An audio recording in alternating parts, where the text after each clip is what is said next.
تو خلافت نام ہے اللہ کی حاکمیت کے تحت مسلمانوں کی حکومت کا. یہ تو پہلی ڈیفینیشن ہے، وہ یاد کر لیجیے. اب دوسری بات یہ سمجھ لیجیے کہ ایک زمانے میں حکومت بڑی سادہ ہوتی تھی، کوئی لمبے چوڑے ادارے نہیں ہوتے تھے. یہ عدلیہ ہے اور یہ مقننہ ہے اور یہ انتظامیہ ہے اور یہ فلاں ہے اور یہ فلاں ہے اور یہ پارلیمنٹ ہے اور یہ کانگریس ہے. یہ چیزیں تو نہیں تھی نا. آج کے دور میں جیسے یہ سائنس کی ایجادات ہیں، یہ ٹیوب لائٹ ہے، یہ کیمرہ ہے، یہ لاؤڈ سپیکر ہے، یہ تو حضور کے زمانے میں بھی نہیں تھے، خلفائے راشدین کے زمانے میں بھی نہیں تھے. لیکن یہ کہ ان چیزوں کو ہم استعمال کر رہے ہیں، اگر استعمال ہے اللہ اور اس کے رسول کی مرضی کے مطابق تو یہ مسلمان ہے. اگر اسی میں گانے نشر کرنے شروع کر دیے جائے، اسی روشنی میں ڈانس کی اور راگ رنگ کی محفل نچا دی جائے تو یہ اس کا غلط استعمال ہے، کافرانہ استعمال ہے. اسی طریقے سے سمجھ لیجئے حکومت اور ریاست کے جو ادارے وجود میں آ چکے ہیں،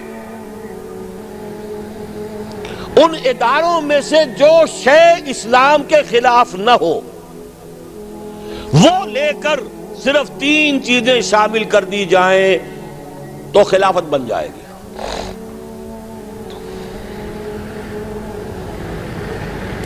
وہ ادارے کیا ہیں؟ جیسا کہ میں نے عرض کیا، ہر ریاست کا سمجھا جاتا ہے 3 بنیادی ادارے ہیں. مقننہ قانون ساز ادارہ ہے، اسے آپ پارلیمنٹ کہہ رہے ہیں، اسے مجلس ملی کہہ لیں، اسے کانگریس کہہ لیں، جو چاہے کہہ لیں. سنگل ہاؤس ہو، ڈبل ہاؤس ہو، لوور ہاؤس، اپر ہاؤس، ایک ہی ہو، یہ ساری چیزیں شریعت ان سے بحث نہیں کرتی. اپنے حالات دیکھیے، جس طرح چاہیں کیجئے. پارلیمنٹری ہو، پریزیڈنشل ہو، شریعت نے کسی کو پابند نہیں کیا. اپنے حالات دیکھو، جس طرح چاہو اختیار کر لو. یونٹری ہو، فیڈرل ہو، کانفیڈرل ہو. کنفیڈریشن کا نعرہ بھی تو اب دوبارہ لگ گیا ہے نا، ممتاز بھٹو صاحب نے لگا دیا ہے. اس سے پہلے فیڈریشن بے نظیر سندھ کے اندر سب سے بڑی فیڈریشن کی طرف سے دفاع کرنے والی. ایک یونٹری حکومت بھی ہوتی ہے. آج کے ایران میں یونٹری حکومت ہے. صوبوں میں صرف گورنر ہے جو اپوائنٹڈ ہے، کوئی اسمبلی نہیں، کوئی مجلس نہیں. یونٹری حکومت. پارلیمنٹ صرف ایک ہے پورے ایران کی. ہاں ان کے ہاں البتہ 2 ہیں، ایک منتخب لوگ ہو کر آتے ہیں عوام سے اور ایک ہے ان کے علماء کی باڈی. لیکن یہ صرف سب کچھ مرکز میں ہے، باہر کچھ نہیں. تو میری باتیں نوٹ کر لیجئے. 3 بنیادی ادارے، مقننہ، عدلیہ، انتظامیہ. 3 بنیادی صورتیں، unitary form of government, federal form of government, confederal form of government, اور پارلیمانی یا صدارتی نظام. ان تمام چیزوں کو شریعت نے کہا ہے کہ مباح ہے، جدھر سے چاہو استعمال کرنا. البتہ ایک بات ہے، وہ میری ذاتی رائے ہے، اس میں مجھے کوئی اور اختلاف کر سکتا ہے. وہ میری رائے یہ ہے کہ مغرب میں جو ارتقاء ہوا ہے ریاست کے اداروں کا، ہر ارتقاء کا ایک کلائمیکس ہوتا ہے، ایک انتہا ہے اس کی. اس کا کلائمیکس میرے نزدیک امریکہ کا صدارتی نظام ہے.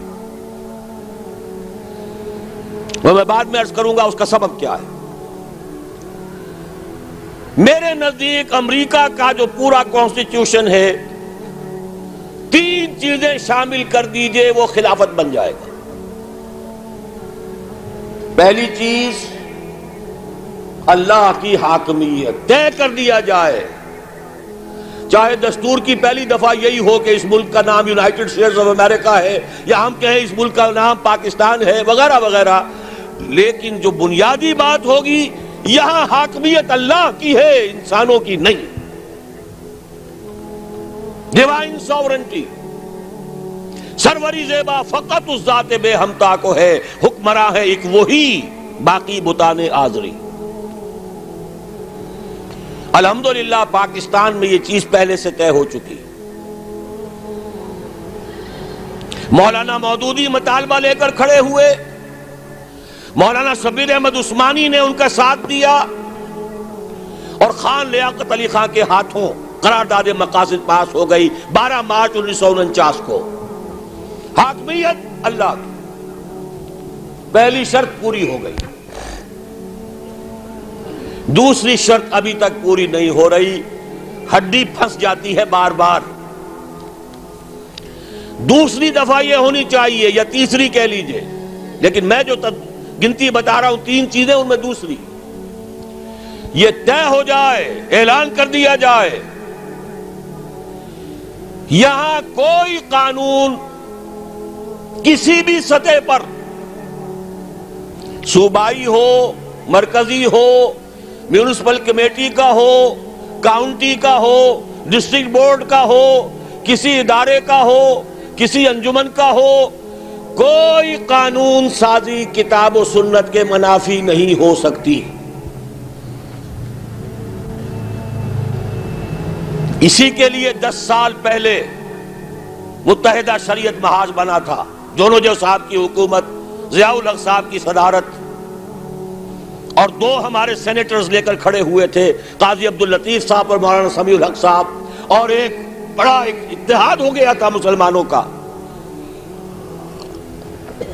میں بھی اپنی چھوٹی سی تنظیم کے ساتھ، من نیز حاضر بھی شوم، تفسیر قرآن در بغل، میں بھی شریک تھا۔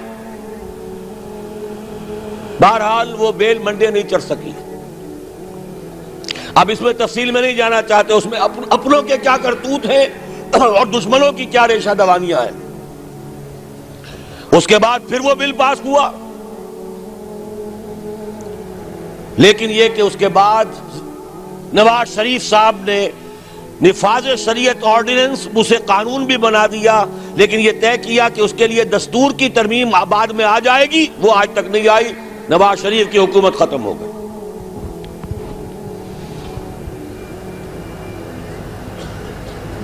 دوسری شرط، کسی بھی سطح پر کوئی قانون سازی کتاب و سنت کے منافی نہیں ہو سکتی۔ تیسری شرط، مخلوط قومیت کی نفی۔ اس ریاست کا مکمل شہری صرف مسلمان ہے۔